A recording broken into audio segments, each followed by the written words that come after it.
Before I move on to the timeline, I promised that I would show you how to create a perfect square or circle. So first I'm just going to delete these layers by selecting them here in the composition panel and just deleting them. To create a perfect square, take the rectangle tool, and then while you have it selected, just click the shift button. And you can see that as I drag out, I create this square. You can see that it's being created from this upper left corner. What if I want it to be created from the center? Well, let me delete this layer.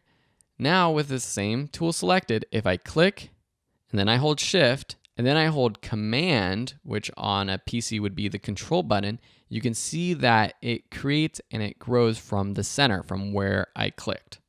Cool. Now how about a circle? It's basically the same thing. So if you go to your ellipse tool, and then if you click and drag, you'll see that now it's just an oval. But if I hold the shift button, it's that perfect circle. And remember what we did to create the circle from the center, from where we clicked? We held the shift button down and the command button. That's on a Mac. It would be the control and shift buttons on a PC. Okay, so now I have this shape. I'll go back to my selection tool and I can move it around my composition. Here's another quick tip. If you want to align it to the center of your composition, say you want it to be perfectly in the center horizontally and vertically, go to your align panel just by clicking align and click vertical center alignment and horizontal center alignment.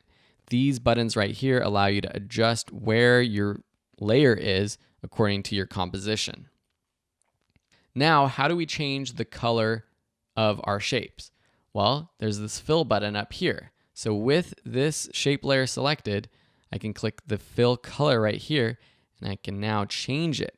So if I want a light blue circle, I can do that. You also have this stroke option. So right now the stroke, you don't see it because it's set to 0 pixels. But if we want a stroke, which is a little hard to see right here, I set it to 15 pixels. It now has a white stroke. I'm going to turn off the transparency. How do I do that? You might have saw me going over there. Is this button right here. So let me turn off the transparency. So now we have that black background. And this is great because now we can easily see this image in our shape with the stroke. If I want to change the color of the stroke, just click the color next to the stroke. And now I can change it. Maybe I want that sort of red and blue look. Super cool, right? And now you have a red stroke.